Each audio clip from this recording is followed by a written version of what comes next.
Good evening. Today is Thursday, November 20th.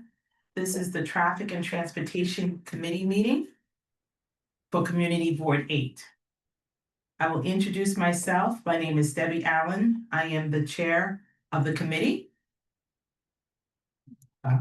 Oh, I'm sorry. I'm Bob Bender and I'm vice chair of the committee. Deborah Harris, and I'm a member of the committee.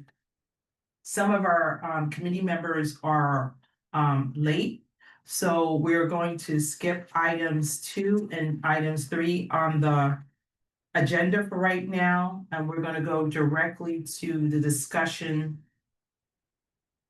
on the DDC West 254th Street safety plan.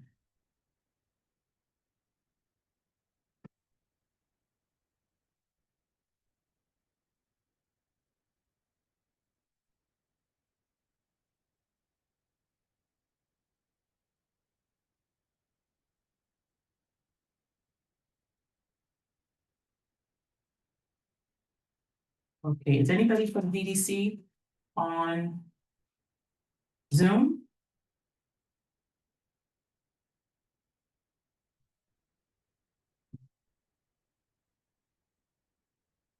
There's 2 other people entering. Need to be entering. I see now, yeah.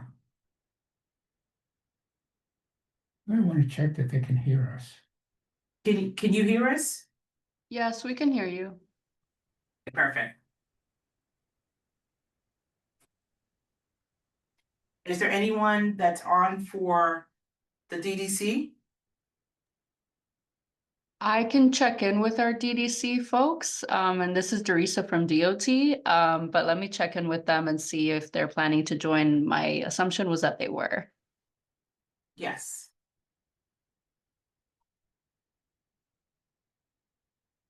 Sylvia.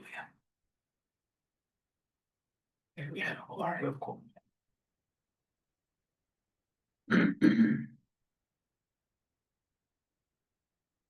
Hi, Sylvia. Hi, Since we do have a quorum, that's gonna do roll call.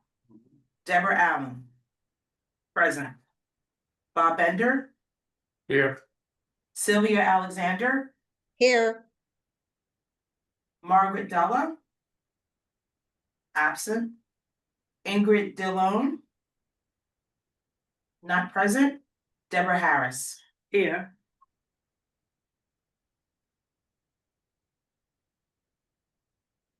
Next on the agenda is the approval of the committee minutes for October 16th, 2025.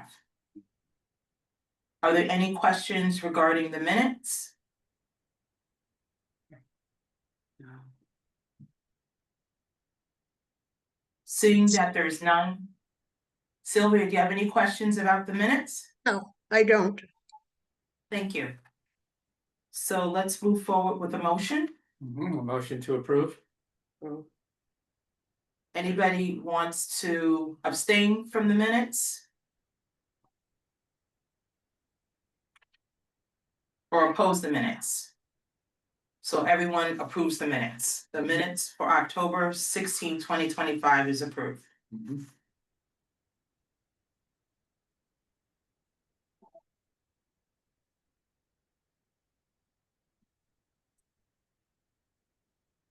Is DOT present? Hi, yes, I'm here from Bronx DOT. Okay, Sorry, let me turn my camera on.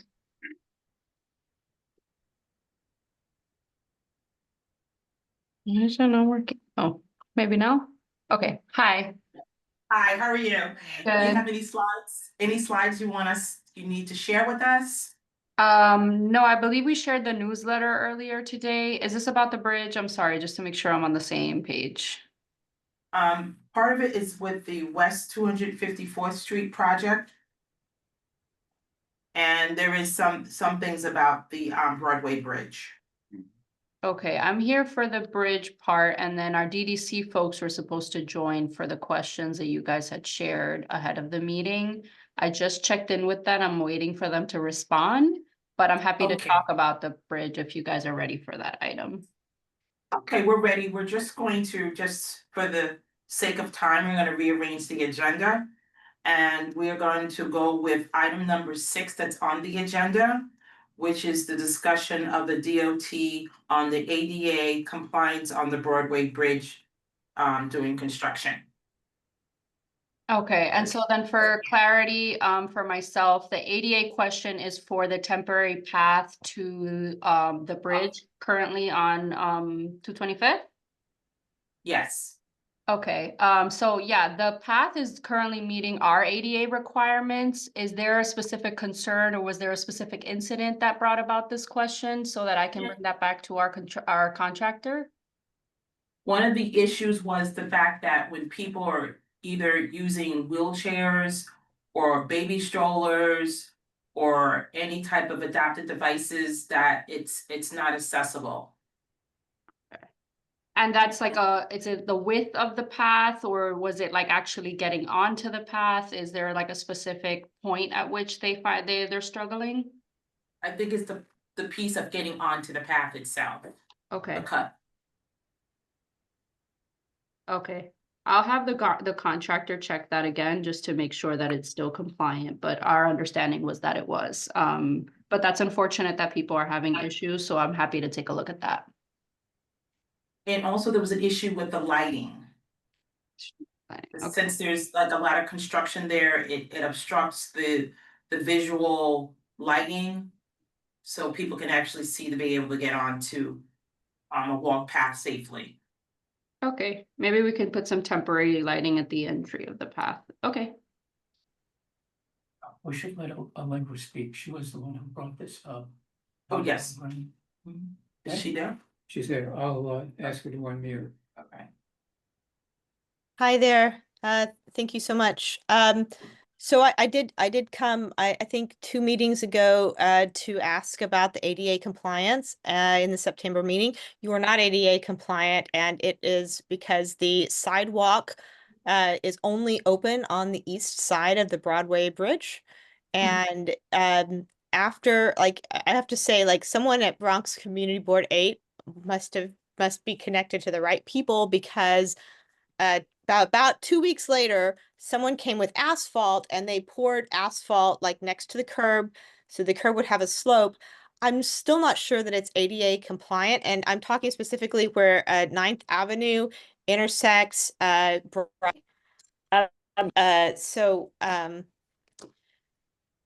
it's where 9th Avenue intersects Broadway, so I guess that's technically just on this side of the Bronx CB12, but it impacts people going to Bronx 8.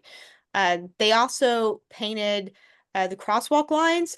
I don't know all the rules off the top of my head, but I would be surprised if those crosswalk lines are ADA compliant. They are squirrely, and by that I mean they literally make an S shape. They go kind of out halfway into 9th Avenue, they swirl around like a median thing, and then they come back on to the ramp.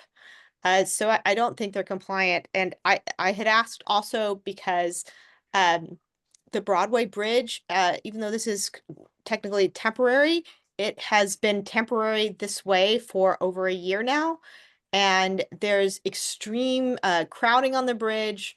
The street surface is not safe for bikes and other micromobility, so they are often on the sidewalk.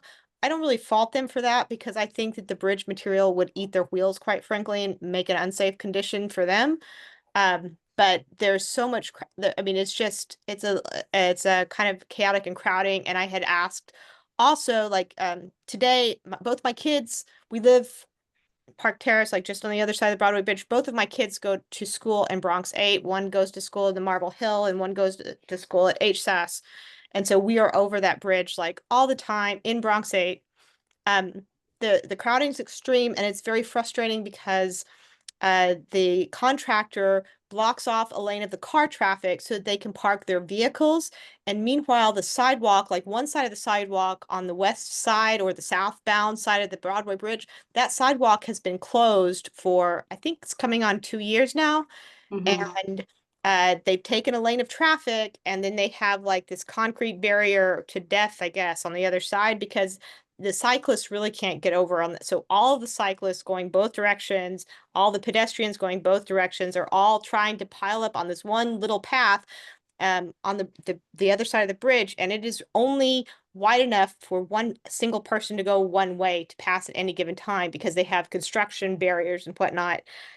There's way too much volume on the pedestrian side, and I don't understand how it's not only just the entry to the bridge that wasn't ADA compliant, but it's there's just extreme crowding, and I don't understand why they shut down a lane of traffic on the Broadway Bridge so they can park their construction vehicles when it's so extremely crowded on the sidewalk. It does not feel safe. And like, as I said, literally every single day, my children cross the Broadway Bridge to get to school every single day. And it is very, very chaotic. And it is particularly chaotic, morning drop-off time and after school time. There's not enough space for the level of pedestrian traffic.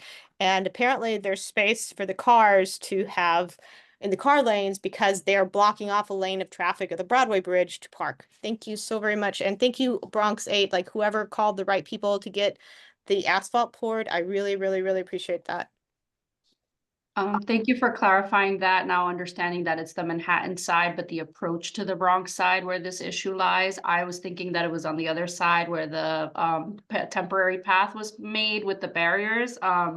So I can definitely look into that. And then also the crosswalk markings that you mentioned. I'll bring that back to our bridges team.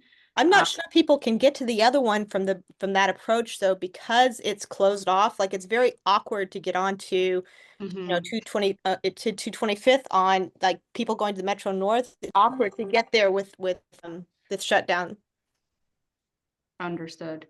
And then in terms of the way that the configuration of traffic is right now, they are working on that side, and that's why it's fully closed. I don't know their maintenance and protection of traffic off the top of my head, but I can see if maybe like they have a closed lane in order to keep vehicles on there, just like in terms of trying to make sure that we can get this work done as quickly as possible. So having the vehicles readily available on the bridge does help. But I can see what we can do to kind of maximize pedestrian and cyclist flow through the bridge in the meantime.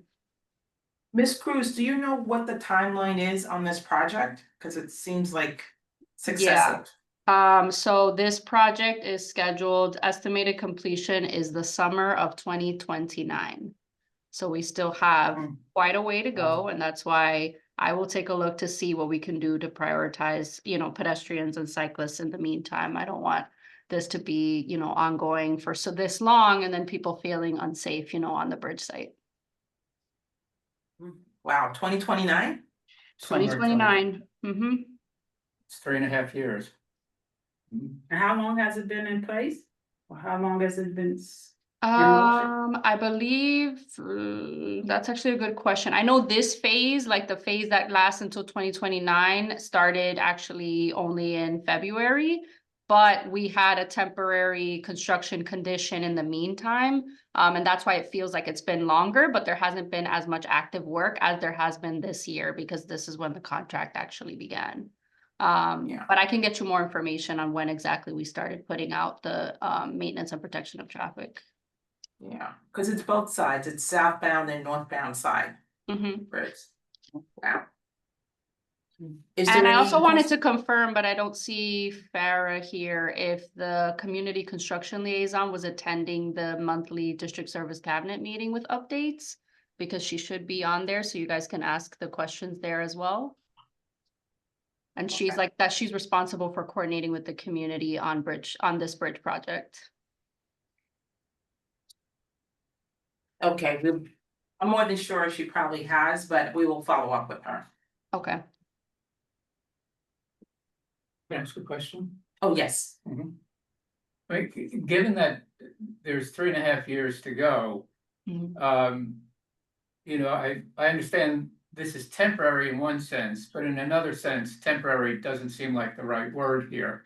Whatever needs to be done really needs to be done and maintained so that it's not only ADA accessible, but it's usable by pedestrians and cyclists. You know, this is not something that is going to be repaired in a month or two. And we can tell everybody, all right, just be patient, it'll be done. This is, you know, this is an extensive period of time. It is, and I will say it's not always going to be on this side. Eventually, we will shift and then we'll move to the opposite side of work, but it's still going to remain as like one sidewalk space, one area for pedestrians and cyclists. So that's why I can work with our bridges team on what else we can do to kind of accommodate in the interim, given that it's such a long period of time. Yeah, thank you. Mhm. Deborah, you have any questions? No, no. Anybody in the community with any questions? Sylvia, questions? No. Does anybody have their hand up? No. Okay, with that being said, thank you for coming. And 2029 seems like a long time from now, but we will follow up if there's any other concerns raised with the community. Thank you.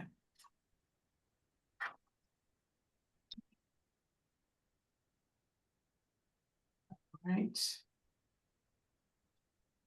Is the DOT? No, DDC there? They haven't. No. Okay. Let's go to discussion with the MTA.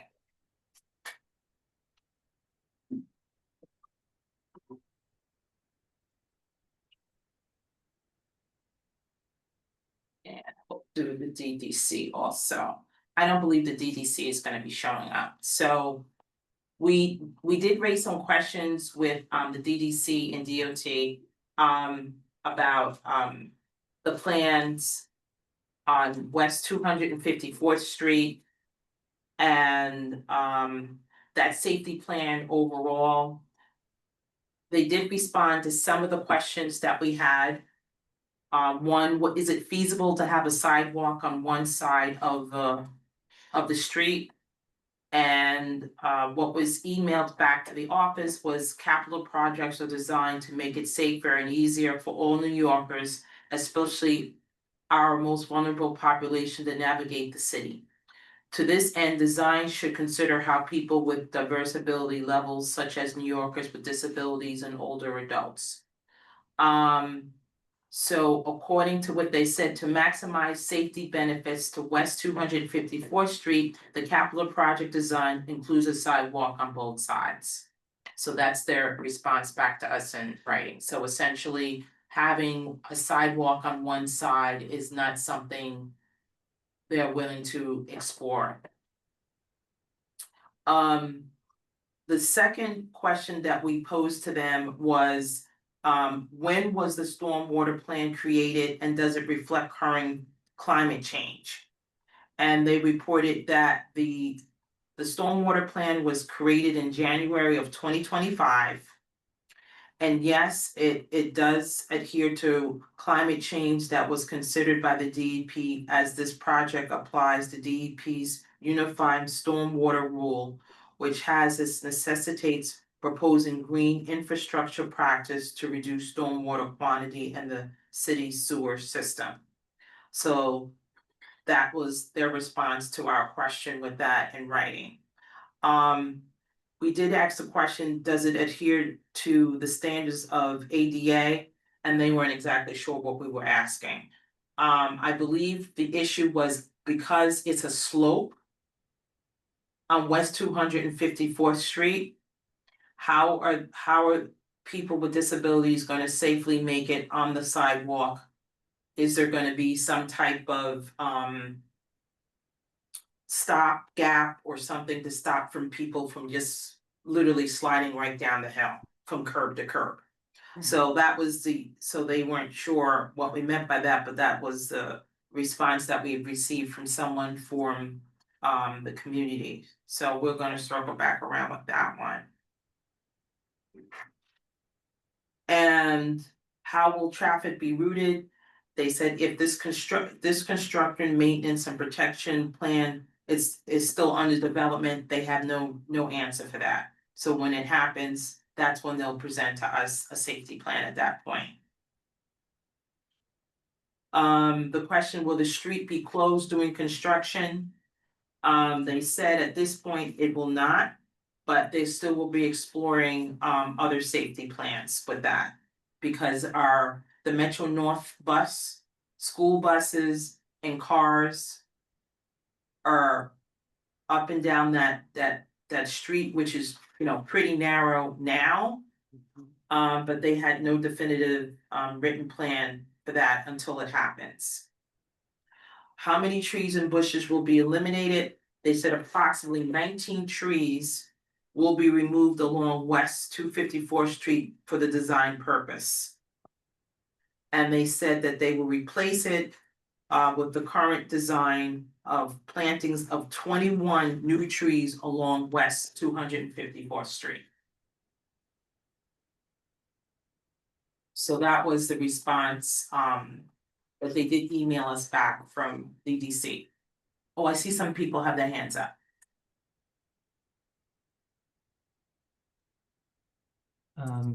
Hey, I'm Abe Safdie. I live on 254th Street. Thank you so much, by the way, for following up with the DDC and for reporting back to the community. We really appreciate that. I think there was, in addition to the topics that you had raised, I think there was one other topic, and maybe due to the presence of the DOT on the call, it might be relevant. During construction right now, the condition of the street is extremely unsafe and of very poor quality, not just for the cars, which unfortunately is commonplace around this neighborhood, but especially for pedestrians. There's a lot of loose gravel, and on the street in particular, on the extreme slope of the portion of the street. And so even though there is thankfully a portion of the street that is allocated to pedestrians, that very part of the street has probably the most loose gravel. And we're wondering if there's a way to remedy that, because it sounds like this project is going to go on for quite some time. Just to make sure I understand, you're referencing our like temporary pedestrian path that we installed. That area you're saying is the gravel is kind of like coming off, and so it's not as safe to walk on? Yeah, it's both the gravel and the uneven nature of the pavement. And it's honestly it's all over the street, but it's in that area. And so, unfortunately, it's safe from automobiles, but it's not safe from those elements. And in fact, we have pedestrians that purposefully won't walk in that area, but because it's unsafe. And so they're walking in the street. And so if that could be remedied during the pendency of the overall project, that would be much appreciated. Okay, yeah, we can definitely take a look and see if there's something we can do to kind of maybe drop some new asphalt, at least to give pedestrians a safe place to walk in the meantime. That'd be appreciated. Thank you. Bob? Yeah, I would like to second Mr. Safdie's remarks.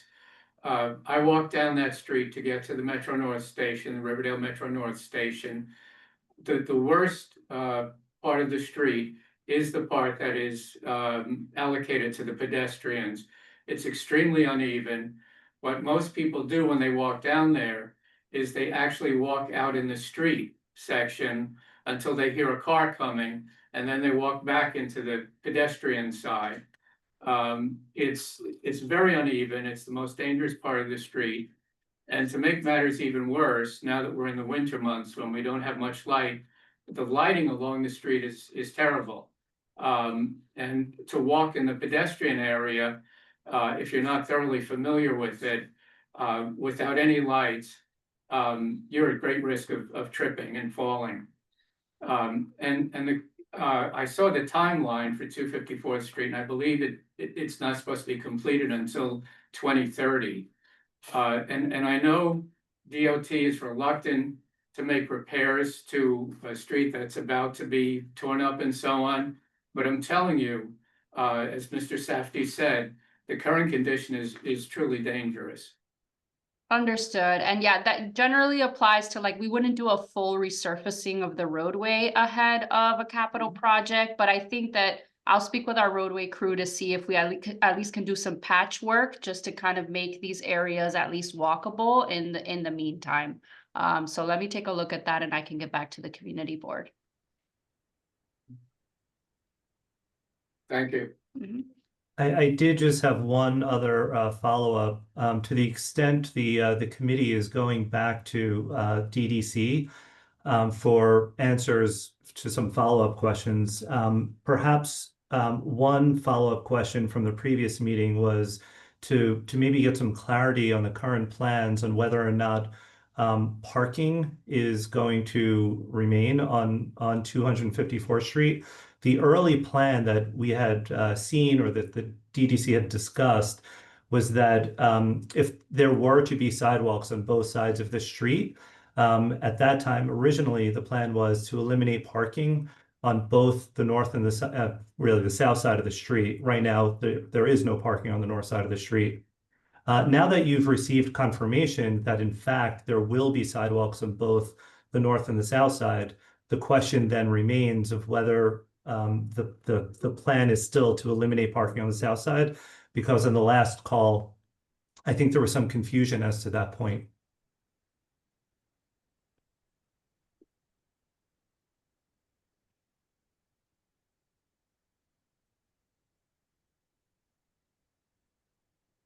Ms. Cruz, did you get a question?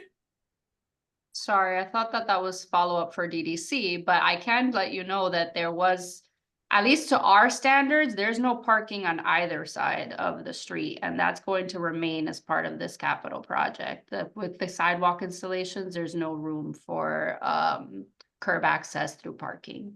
So the capital project will for sure eliminate any, existing curb uses that are happening right now. Thank you. No worries. Mr. Lee? Yes, hello. Maybe help. As Abe mentioned, if you are following up with the DDC with some additional questions, I guess a schedule that we were initially presented a year ago is no longer valid. So I was wondering if they could present some kind of a schedule of the project and the progress, when they might present to the community again, some plans. Also, within that, I know that they plan to acquire some land from different property owners. Second question would be when they plan to speak to the owners about that. And just separately, I kind of reiterate all the things said about the current conditions about 254th and Darissa. I think we've emailed back and forth about the street lamps. It is very dark on 254th, particularly now that, we're in the winter season. The street lights that I've emailed, and I know some of the other residents have emailed, have not been repaired. It's very dark. If you could follow up with that. I know one of the street lights, number 101, I know intimately because it's across from my driveway, and that's right on that pathway that we've been talking about. That light is out, and I believe some of the other lights seem to be out. So if you could have somebody address that. I think it was earlier in the year we mentioned that. Thank you. Sorry, and I just wanted to add that my understanding was that Con Edison was doing work on that roadway as well, like currently, and some of that is actually to fix some of the electrical issues that we're having with the street lights on that street. So I'll follow up with them on the status of their project, but hopefully that is going to help get those street lights back on. But I'll follow up. Yeah, I believe a transformer caught on fire, a pole caught on fire. The fiber optic lines were down, they were repaired, but I believe that Con Ed finished their work from what I can see. And the street lights are still out. And the street lights are still out. Okay. Yeah. Let me check in with our team and see what the next steps are, and I can get back to you. Okay, thank you. Mhm.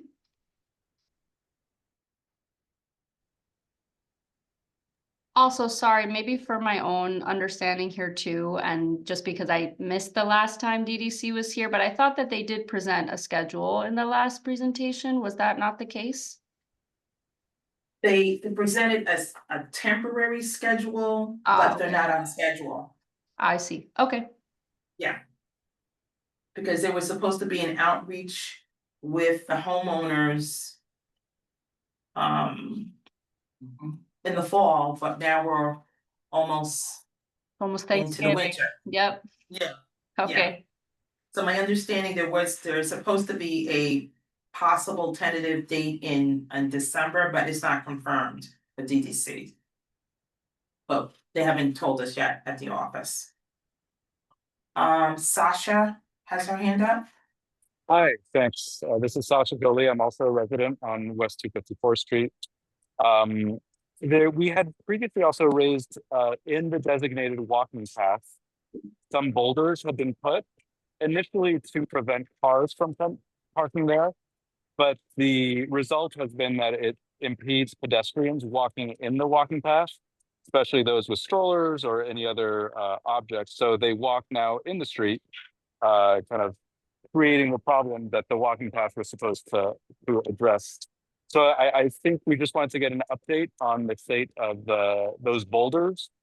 And I really want to reiterate that the condition of the street is terrible, as John and Abe and others have raised. Cars are getting flat tires and pedestrians are kind of weaving and slaloming through the good sections, which creates a hazard to everyone. Thank you. Sure. So we had, we installed the granite blocks as a way to deter the vehicles that, at least at the beginning of the installation of this project, they were parking in what was supposed to be the pedestrian space. And so we installed the granite blocks to prevent that pretty much like at most of the corners. We did come back and discuss, jersey barriers instead of granite blocks, just to kind of free up some of the space that the granite blocks are just a little bit wider. But the general, like my understanding from the community board was that that was not preferred.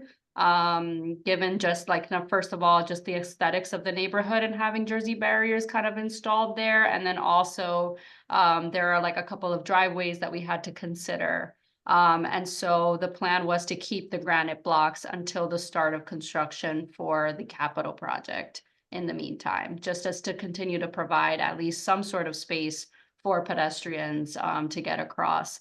I hear what you're saying, that like some of them are kind of the way that they're positioned, there isn't as much space to begin with. But that's the safest way instead of having vehicles then taking over, unfortunately, in the pedestrian space. Was there any consideration given to just putting a big boulder at the top and the bottom to prevent entry into the kind of walkway alleyway or the walkway, and remove all the intermediary ones, which wouldn't be necessary because we have the stanchions that would be preventing cars from accessing that walkway? I can go back to our school safety team and see if that's something that we would consider. I will say that the delineators are up, but depending on the size of the vehicle, vehicles could technically drive over them if they really were determined to do so. So that could still pose a safety concern, but I'm happy to bring that back to our school safety team and see if that's something that we would consider to just be safe and appropriate. We would have to do that if we were to do any sort of patch paving here as well. So something to consider would be maybe we just don't put them back. But I can get back to the community board on that as well. Appreciate it. Thank you. Bob, you have a question? Yeah, I was going to ask about using plastic bollards like the ones you have between the street and the pedestrian area. But you raised an interesting question. Some of the larger vehicles could probably just drive right over the plastic bollards. So I'll be interested to see what you come back with after you talk to your safety team. Yeah, it's always a balance, and it's unfortunate that it's something that we have to kind of deal with, of either, protecting pedestrians or, people kind of driving in what's supposed to be protected pedestrian space. But like I said, I'll get back to everybody on next steps for our, the pedestrian path that exists today. Good, thank you. Any other questions? Sylvia, do you have any question? No, I don't. Anybody from the community? No. Well, look, there's nothing. All right, so we still have those questions and we'll email you. And see what answers that we have for our community.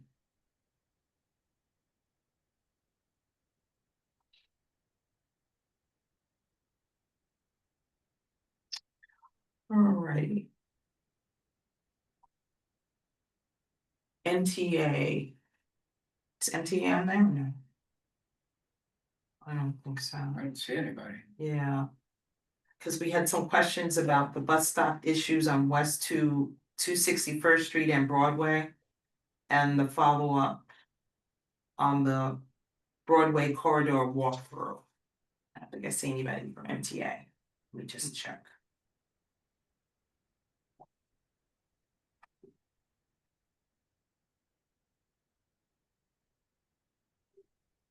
If I'm not mistaken, MTA said that they would, between our last meeting and this one, they were gonna have someone go over there and assess. Correct, they were right? supposed to do a walkthrough. Yeah. I don't think I see any response from the walkthrough. I'll check my. Did you get an did anybody from the committee get an invitation for a walkthrough? No. Nope.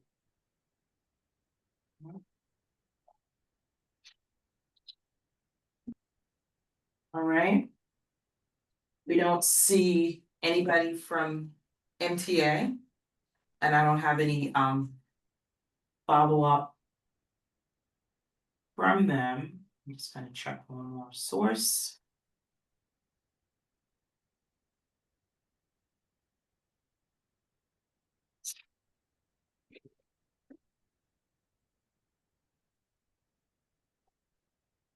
All right, I don't see any follow-through response. We're gonna move on our agenda to budget priorities.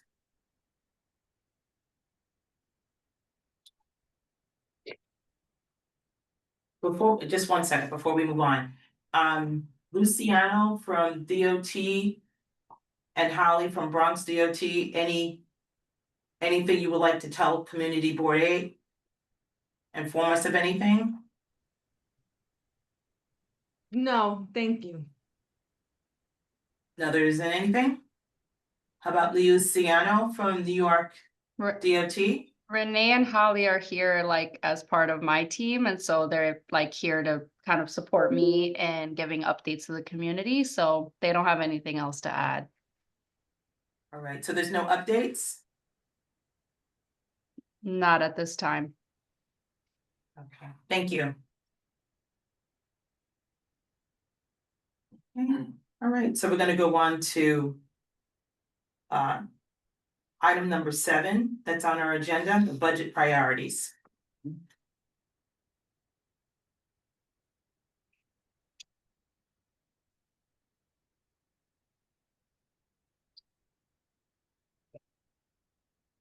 So I believe we were focusing on lights. Lights being out in our community. This being a focus.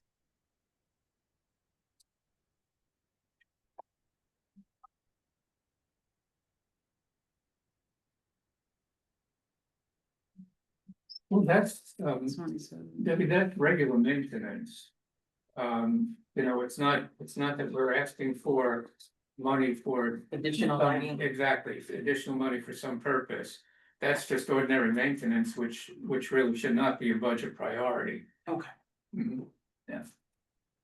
Did you want to review the previous budget priorities and see what has been done or hasn't been done and From 2020. 2026? 2026. Let's see. Okay. Or do you just want to do the FY 27, which is just the committee You know, that what we have from 2026 is the board's priorities. What we have from 2027 is just the committee, the NT committee priorities. So I don't know which one you want to go over. Let's go over the one from the board. Okay.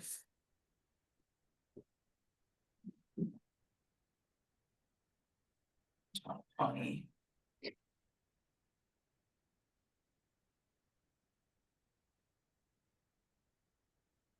First document I'm following along was this one. Was it this? Yeah, that's it. There's one for capital and one for expense. Yeah, thank you. For 2026. Yes. Let's see, we asked for, which was new, the intersection of Broadway West 230th Street, but a lot of this is already, some of it is under construction as we speak right now. Item number 3. I can't say I've been down to Broadway and 230 recently, it's been a while. So I don't know what's going on there right now, but that is a very complicated It's intersection. complicated because of what they're doing with the DOT's working on that, they're working on the different subway entrance, there's a lot of blockage there, so I don't even know they're gonna even get to that. Mhm. Very busy. But we should keep it on, right? I mean, there's no reason not to. Not to. Yeah.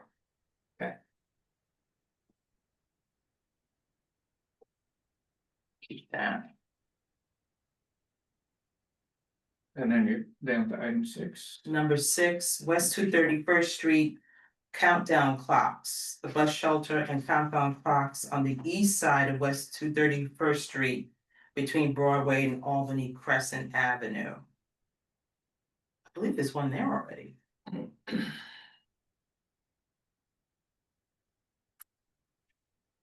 Yeah, I wouldn't know. Is that in front of the Walgreens? No, it's Albany Crescent. This is near, Over on the other side of the D. yeah, on it's the almost, side of the it's D. almost near Bailey Avenue almost, on that side. Inside. Okay. Well, we should check on that. Check and on that see, one. Yeah. Mhm. Cause that may have been impacted with the road work that was done on Bailey. 17. Okay, now we have what, number 11, Mhm. West 235th Street sidewalk. Mhm. Reconstruct West 235th Street between Independence Avenue and Henry Hudson Parkway West. Adding sidewalk on the north side of the street and sewer infrastructure to improve pedestrian access and eliminate unsafe riding. That needs to be done. My recollection is that was the area where there was a dispute over who owned the property, whether it was owned by the city or whether it was owned by the co-op that was there, because it did flood and there was a lot of back and forth, and I'm pretty sure it was resolved, but what I can't remember is how it was resolved, but I think it was the city that determined it owned that, but that's what was holding up that project for a long time. Who actually owned the sidewalk? I'm pretty sure that Farah knows the answer to that So that's the question. Barra to confirm. Yeah.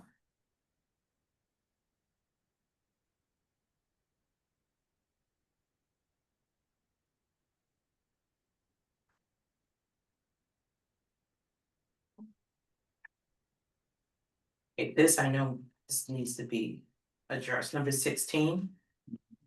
The intersection of Riverdale Avenue and West 238th Street near the Henry Hudson Parkway overpass. Mhm. To realign and reconstruct the intersection to create a safer intersection for pedestrian, cyclists, and motorists.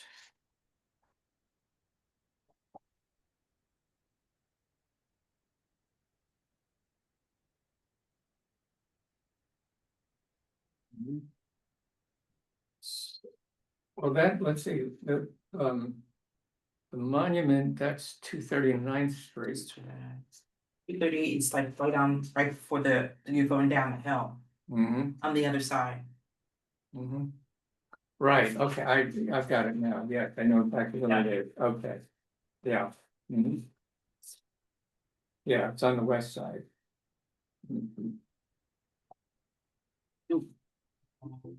Oh, it keeps going, Keeps going, oh yeah, number 18. okay. TNT, Independence Avenue sidewalk reconstruct on the east side of Independence Avenue across the width of map, but unbuilt portion of West 242nd Street. That one I'm not 100% sure where that is. Independence Avenue and 242. Not 100% sure where that is. A question mark.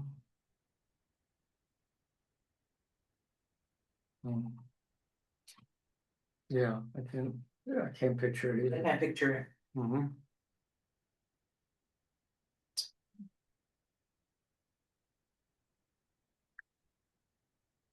So that's a question mark, and then they have more. TNT, West 235th Street. Pedestrian walkway, reconstruct pedestrian walkway over the Henry Hudson Parkway between West 235th Street and Right, West 236. This one is definitely Sylvia's. So this one, Sylvia, this one is the one you've been concerned about, right? No, that's not the one. The Which one one? I was concerned about was West 235th Street by Key Food. This is the crossover, the highway. I think Mary Ellen brought that up. yeah, yeah, it's the pedestrian bridge that goes over the highway. Right. And I think there actually is, I think, somebody did come up with money. But again, that's one to ask Farah about, she will know the status of it. But which one, which area on 235th Street you said they should consider? I consider the crossing at 235th and Oxford Avenue a very dangerous crossing, mainly because 3 years ago a woman was killed. The DOT has never found it important to change anything. They had put a four-way stop sign there. People do not abide by it, and therefore it's still a danger. And it's something that I encounter every day when I go to the market. And unfortunately, I feel that one day it's going to be me. So I think it's a very dangerous thing. It should be looked at. I don't know how we get it done. I spoke to the commissioner. I spoke to the assistant commissioner in their faces, and nothing has ever been done. We can request a study. We're gonna request a study. Okay, great. Yeah, I'd be interested to know why they decided on stop signs rather than a traffic light. Yeah, so we can Right, request a they will study. not consider a traffic light because there's one on Johnson Avenue. That's You're right, only a there's- block yes, away, but only a people block do away, not yes. walk, they don't walk down to that light. Especially Mm-hmm. older people who have wheelchairs or walkers or whatever they have.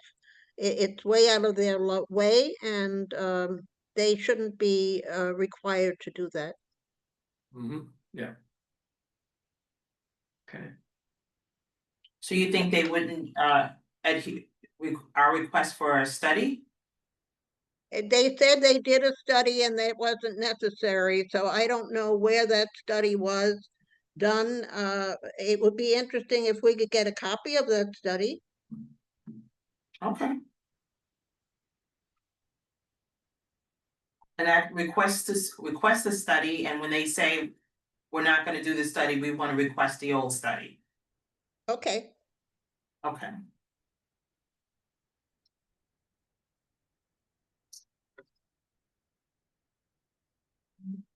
Let's see where we're at.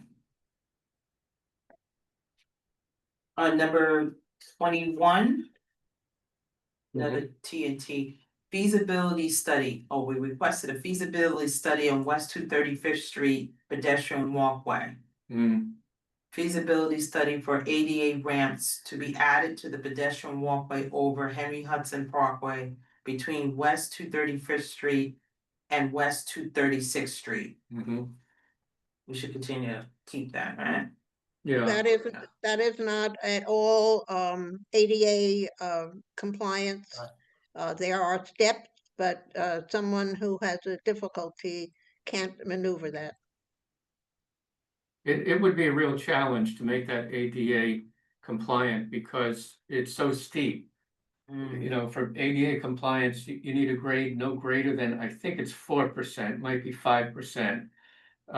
But the elevation, the difference between the street level and the top of the ramp, to get there, That is true. that grade is much greater than 4 or 5%. So I mean, I agree that it's worth asking DOT to investigate. Yeah, it would be a real challenge, I think, but the that's- possibility of getting it is Right. is slim to none. I think it's slim, but you know, that's what DOT is there for. To figure it- to figure it out or tell us it's impossible.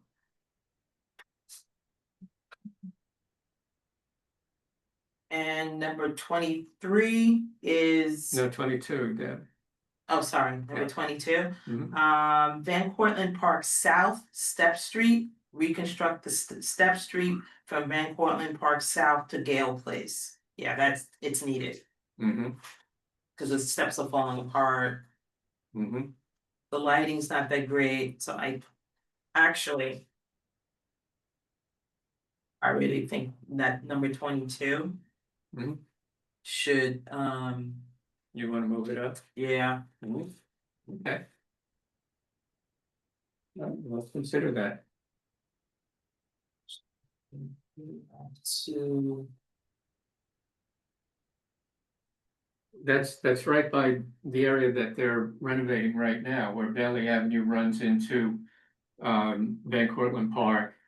Where you have the exit and entrance ramps from the DOT, from the sorry, I've got DOT on my brain. EDC. From the thruway from 87 to Deegan. And you have the entrance into the golf course as well. So it's just on the east side of all of that staircase. And it's a very problematic area. We'll see.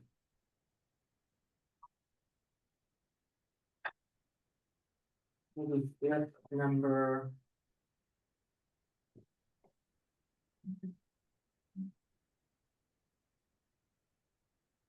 On the step streets. Yeah, the step streets are so important because that's what Yeah. people use to be able to get to bus stops, to schools, to intersect to the trains, to be able to get to other transportation. And that's probably. Intersection. Maybe flipping with.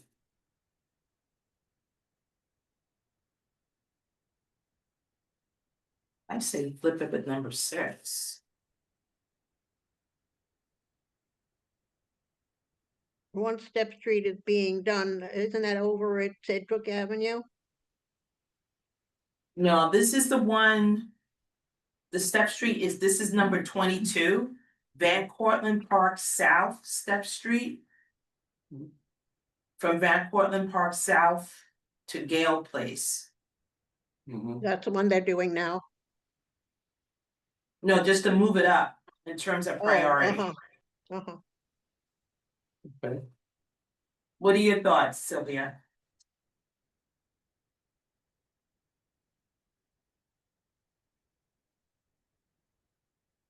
Sylvia, you have any thoughts on that?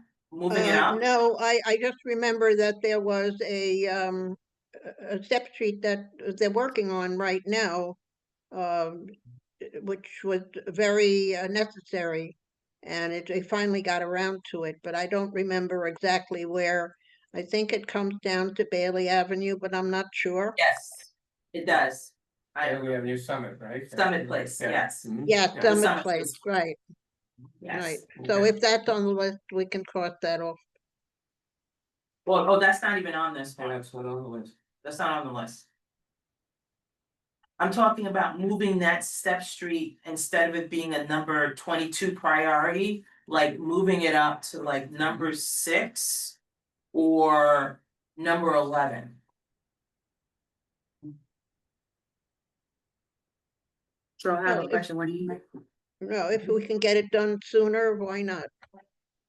Yeah, because I say we should move it up, because I think they're more willing to do certain things like in a block since they're already working in a certain area. So we're okay with moving that to number 6? Fine And with where would me. you put? Where would you put number 6? Number 6, we're number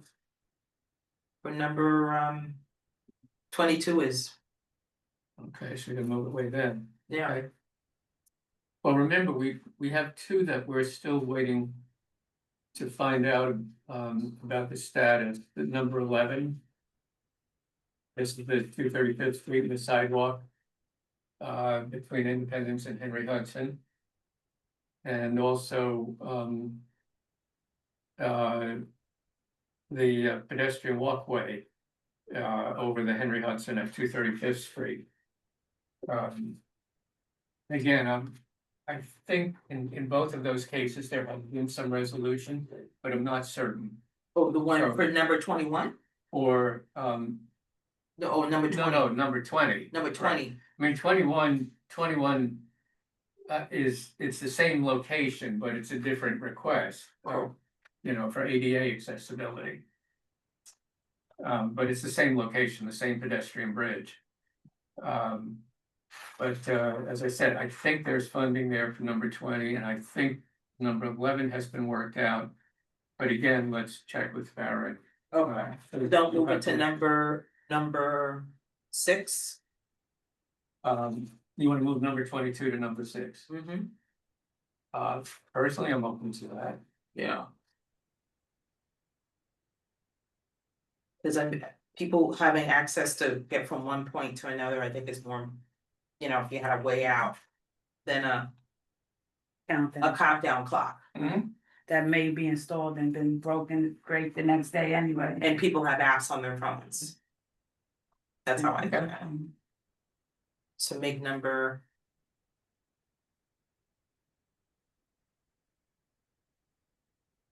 Well, personally, I do like the countdown clocks. It's very helpful to know.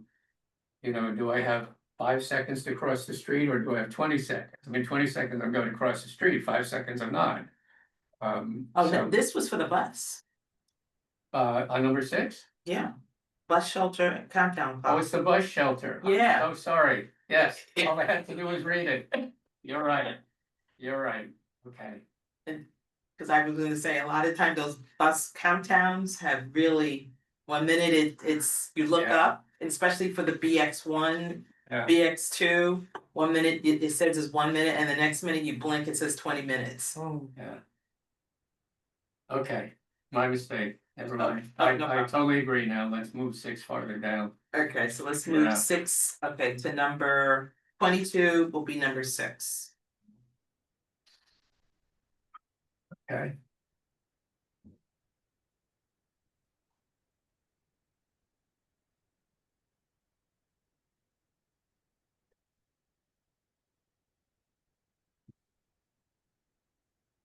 And these are more, okay, number 23. Is another step street. If we can read that, there it is, West 29th Street Terrace to Sedgwick Avenue, Step Street.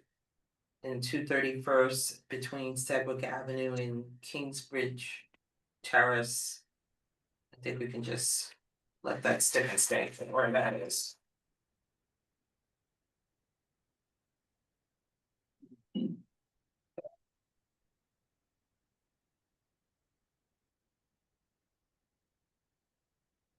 All right. We'll move on to expense budget requests.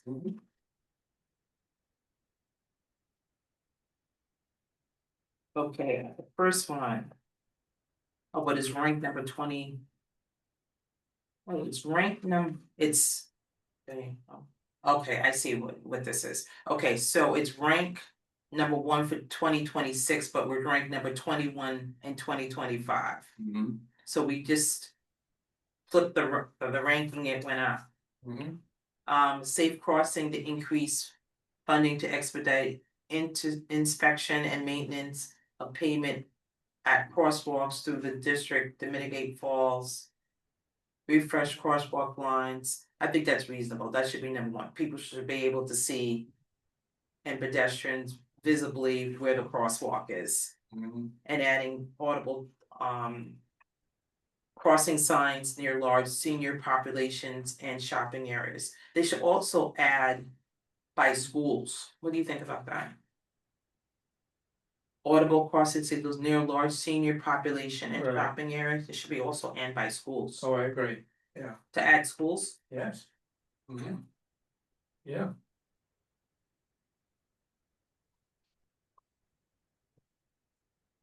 Okay. Then we're gonna go to number 6. BX20 bus service restored a full BX20 service. I think we should just leave that, yep.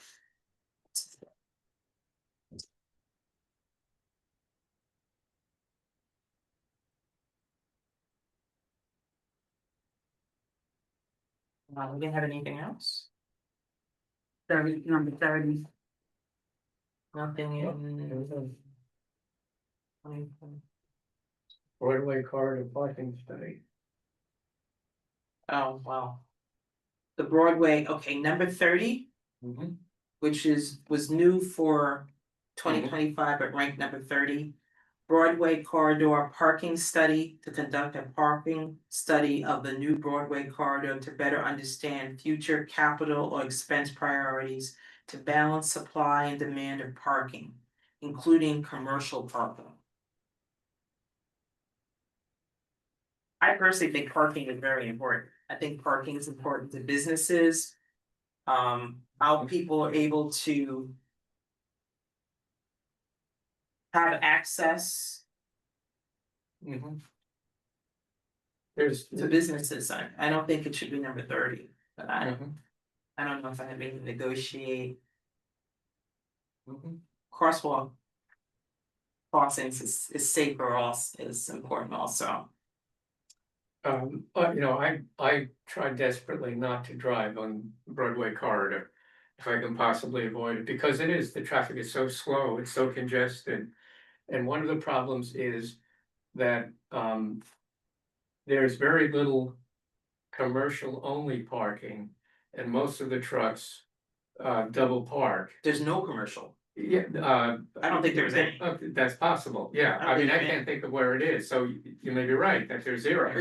Yeah, I said very little because I couldn't think of it and I wasn't sure.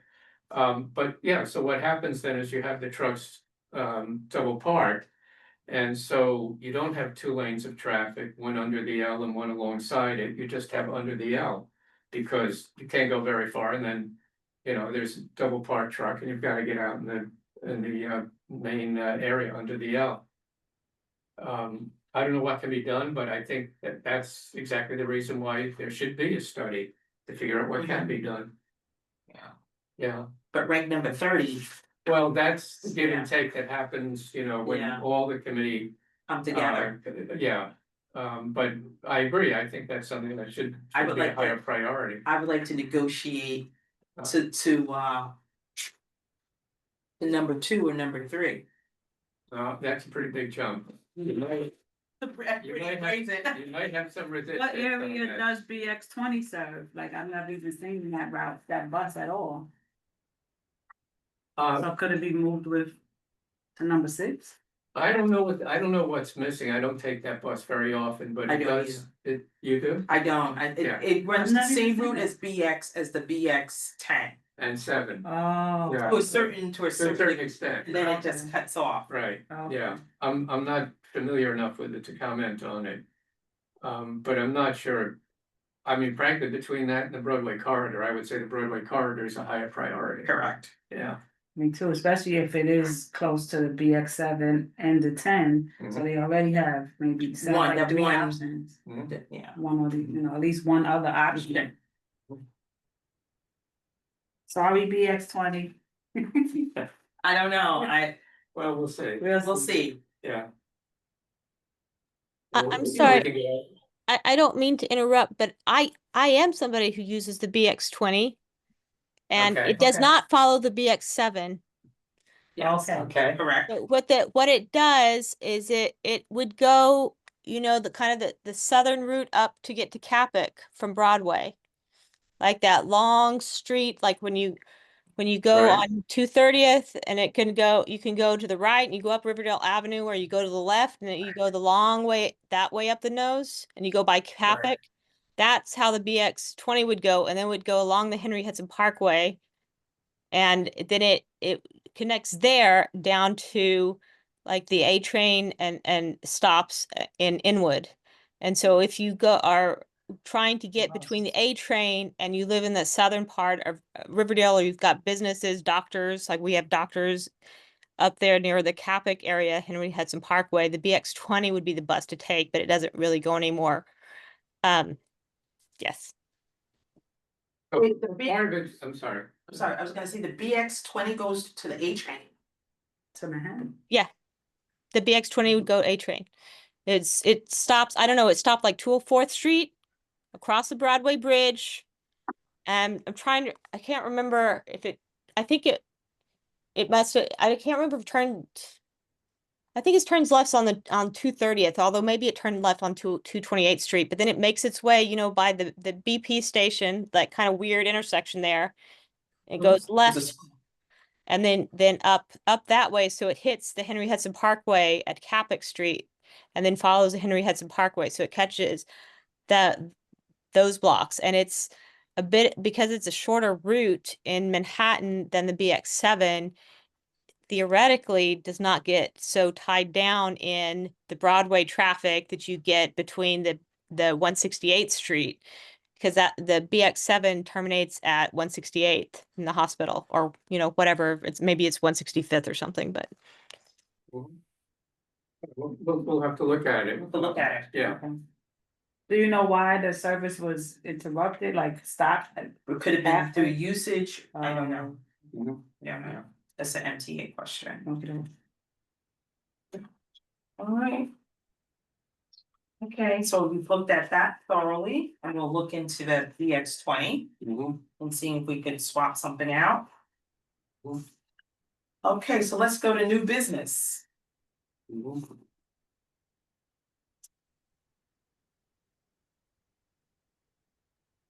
The only thing I have that was new. I received an email. From someone from the community about the express buses. Specifically the BMX3 express bus, and it's been inconsistent with. When it's canceled, nobody knows.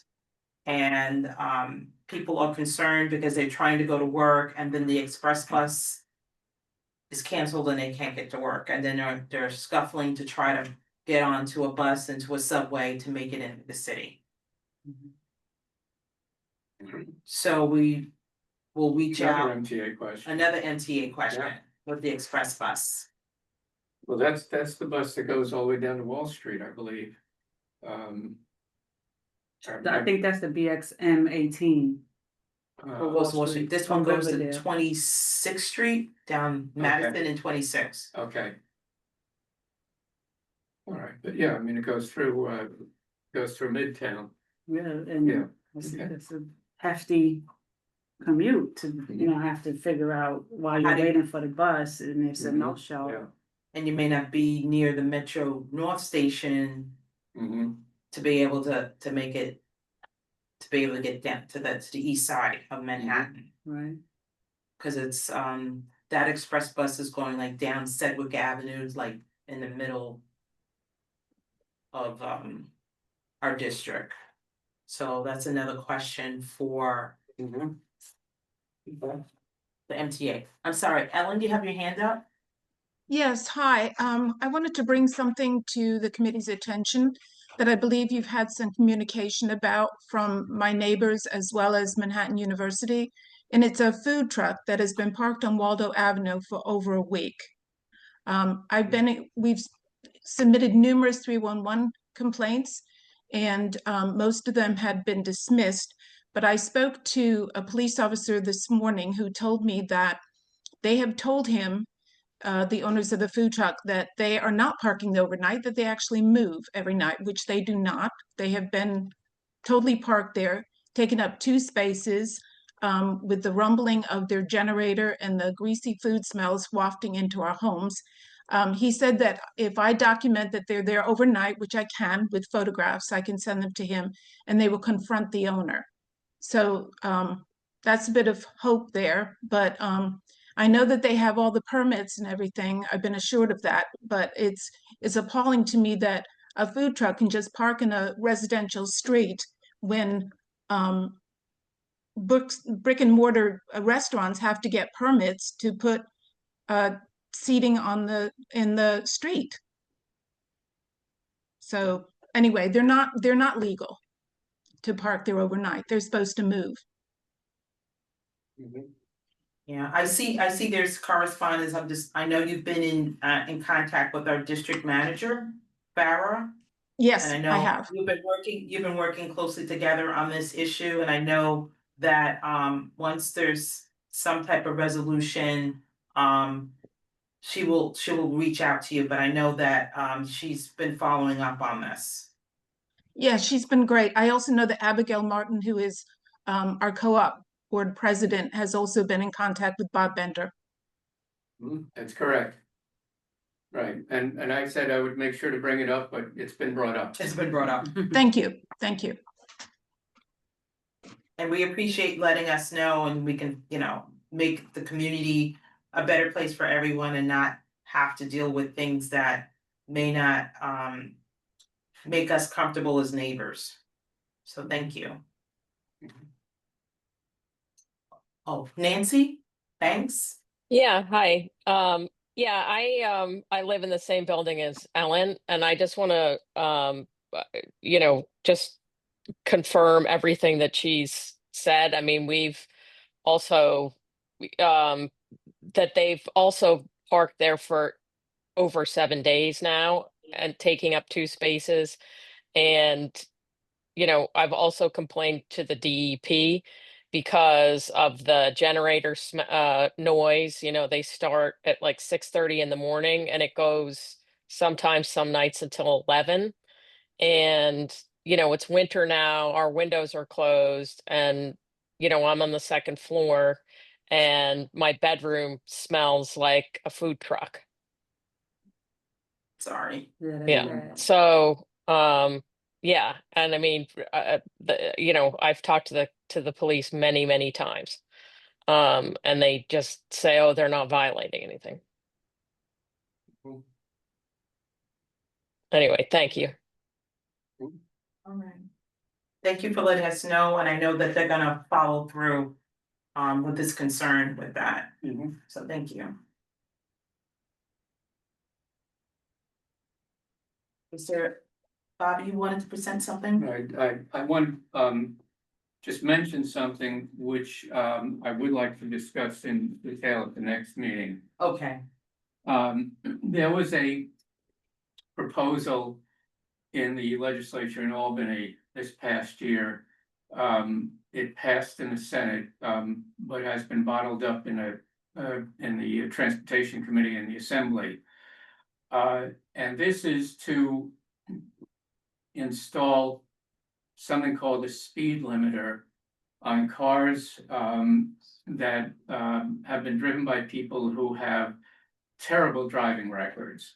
The event that actually prompted it, and it's ironic, it's in today's New York Times, is a story about this woman who killed a mother and two children Brooklyn. crossing the street in Brooklyn. The third child was critically injured but has survived.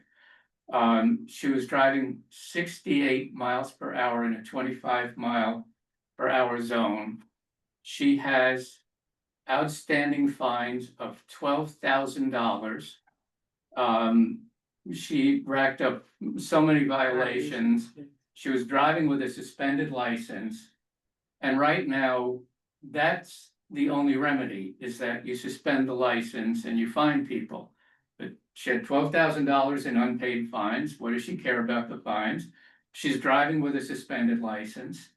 You know, a suspended license doesn't keep anybody from getting in the car and driving. The speed limiter is a technology that prevents the car from going more than 5 miles per hour over the speed limit.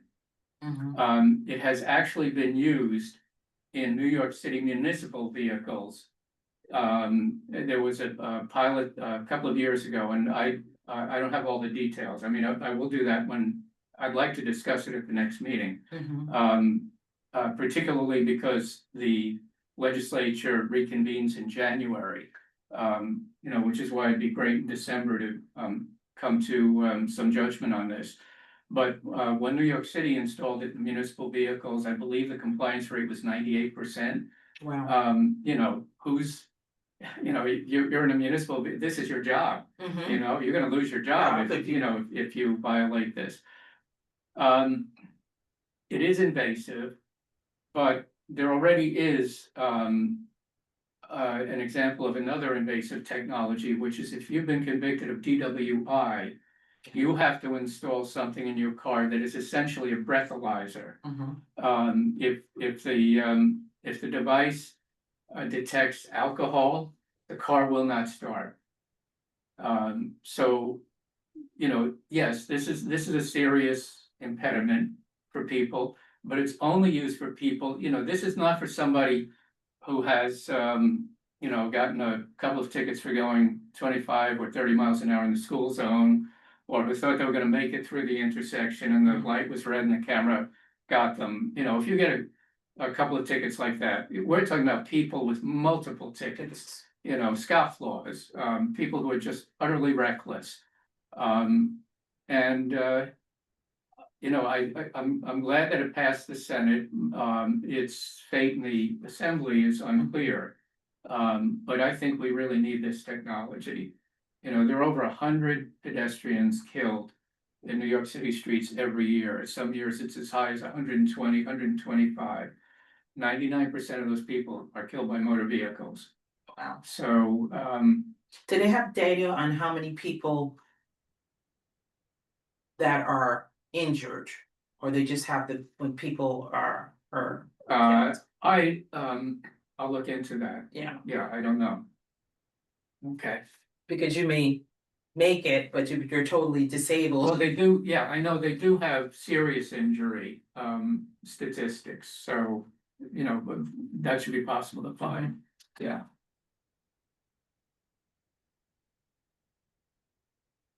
I think with the breathalyzer, I think it's either court mandated or through the insurance company. Yeah, But the thing is this, if you are brazen enough to be driving and you don't even have a license, you're not legally, you should not even be on the road. Right.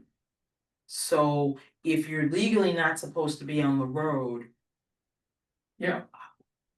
how would they apply that to your car when you're not supposed to be driving? Well, this goes beyond, the standard here is not whether your license has been suspended.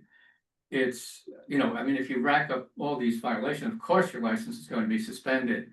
But, you know, people can sometimes have their license suspended for not paying fines. Ticket, That- child support, right, yeah. child support. Yeah, exactly. These, you know, the requirements here are that you've got serious violations, running a red light, excessive speeding, that sort of thing. And, you know, again, we're not talking about a couple of instances of this, we're talking about people who have done this 10, 12 times over a period of 18 months. So, you know, we're talking about truly reckless drivers. Yeah, Yeah, we should definitely explore writing a resolution that's what I like to do. supporting Right. this bill. And I should say that in the Senate, both of our state senators, Senator Jackson and Senator Rivera, voted in favor of it. I don't, I can find the vote, but, you know, it was strongly in favor. Well, in a perfect world, maybe it would prohibit some people from trying to be on that track that would lead them to need this. Yeah. You know, just to say, oh, if I continue this behavior, or let me be a little more self-conscious when I'm driving and not reckless, maybe they don't have to even worry about it. But Prevention. reckless people are reckless. That's true. Yeah. It's a process the way that or they don't process. So that's a good one. I think that's great to bring up. Yeah. So I'll collect some more information on this, and we can put it on the agenda in December. For December, absolutely. Okay, thank you, Debbie. I have one that's another MTA. You know, I take public transportation, and I think we tapped on this, but the B line, the buses that go to Westchester and they start at Okay, the 42nd. Right. So I took some videos. I've been trying to like just collect some data. You have to go into in between the two buses to enter onto the 9. So if it's a Wow. school, if it's the school, if it's like parents with their children, they're walking in between two buses to step onto the 9 bus. So it's kind of counterproductive if you try to teach your children not to do these things. Yeah. But then when they're with you, they can do it. You know, something has to give. I don't know why 4 buses have to be lined up to wait for their next shift to start. When it's clearly the BX9 bus stop. Well, they did try to move the BX9 bus stop, used to be slightly farther north at 242nd Street. They moved it a bit south to try to create more space for the Westchester It's not buses. working. No, but I think there are either 4 or 5 Westchester bus lines that originate at 242nd Street and then go up to, you know, different places in Yonkers, White Tarrytown, Plain, yeah. Tarrytown. Unless they have designated spots for cars for the park. They have designated spots, like I think about 4 or 5 spots. Instead of those spots being there, maybe make them a bus stop, maybe make their spots a little closer up and not right in front of the park. I Like don't 42. think there's any designated parking for the park. There is Right for there. the workers. There is? Okay, all right. Yeah, I'll well, take a picture of that. yes, Yeah. I'm going to email you, you know, some of the little video clips that I've been capturing. But the Beeline buses, who would that be under? That wouldn't be under MTA. No, that's Westchester. But they're not being they good must- neighbors with Yeah, I mean, MTA. right, there must be some kind of, I mean, the city must have some sort of input into this. Because they do, you know, the 242nd Street is where they start or end, depending on which direction you're And you going. can use a Metro card. Oh, really? To enter, to, you know, to Yeah. pay your fare. To on pay your fare. the- No, I didn't, I mean, I've never taken Not one, but I Omni didn't yet, know that. but Omni's in the works. Uh-huh. You know, cause that Metro card is gonna be obsolete next month. So there's some kind of contractual agreement So I'm somewhere. curious about that. I'll have to look into Well, that. it sounds like MTA again. right? MTA, Yeah, MTA is a hot button. MTA. And I have one more, and then this is it. So I forgot the guy who oversees transportation, but he said that, you know, they were going to install bus seating at bus stations across the 5 boroughs. There's no seating for the BX9 at 242nd Street. So I know that's towards the end of the route. However, a lot of people exit the train to wait for the bus. Mhm. And there are seats for the B line, you know, a little further up closer to the restroom. Was that right? Yeah, Okay, so I No, don't know if you we know, could put our name in the hat Yeah. to have one of these benches installed right there. I think that would be helpful for anyone. Oh, you know what, I'm just reading here, the MTA, it's considered overtime for them to attend this meeting. Well. He I'm was sure there the it's- last time. I'm Yeah. sure it's overtime for DDC and DOT also. Yeah, so let's see what we can do here. Okay. Well, I mean, if it's over, they get comp time. That's not hard to figure out. All the other city agencies show up, Park shows up, Yeah, But he DEP attended, shows up. weren't they, didn't he attend one? yeah, Yeah. Oh, well, he had one a year and he used it up. I don't know, but we'll follow up with that. Okay. Because we need MTA here, we have the thing with the express bus. Issues with, I just have questions about the BX20, to tell you the truth, that whole Mhm. routing. Mhm. And if we could also with the Westchester bus, because that on Broadway by 242.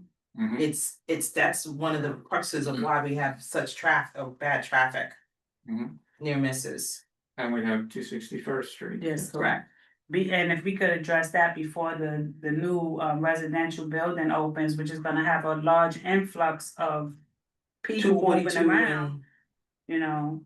Van Cortland's- 261st with a bench shelter, so that's gonna be just say 100 new residents living in the neighborhood. And that's right there where these buses all have to share this one space. the space. Yeah. And we have the same issue with bus sharing space on 242, right Right, off the one train. Yeah. it's the same thing, yeah. Alright, so MTA is gonna have to come back. They need to address us. Alright, is there anything else? Oh, Pinda, do you have any question? Is that a Hannah? No, that's this hand. Oh, okay, alright, I say, oh my goodness. Yeah. Alright, so there is no other new business, so we have an outline already for December. And December will be our next meeting, December 18th will be our next meeting. Okay. Okay, need a motion? Motion to adjourn? All those in favor? Second. Yes. Alright, Happy Thanksgiving. it's great seeing you, Yeah. Sylvia. Thanks, yeah. Thank you. Nice to see Thank you for Sylvia. your card. Oh, you're welcome. Happy holidays. Thank you. You too. Okay. Even the meeting is over. Oh, yeah, stop recording. Yeah, stop recording. What is it? With little. Went over? No, over versus pause and stop. Ah, got it, okay.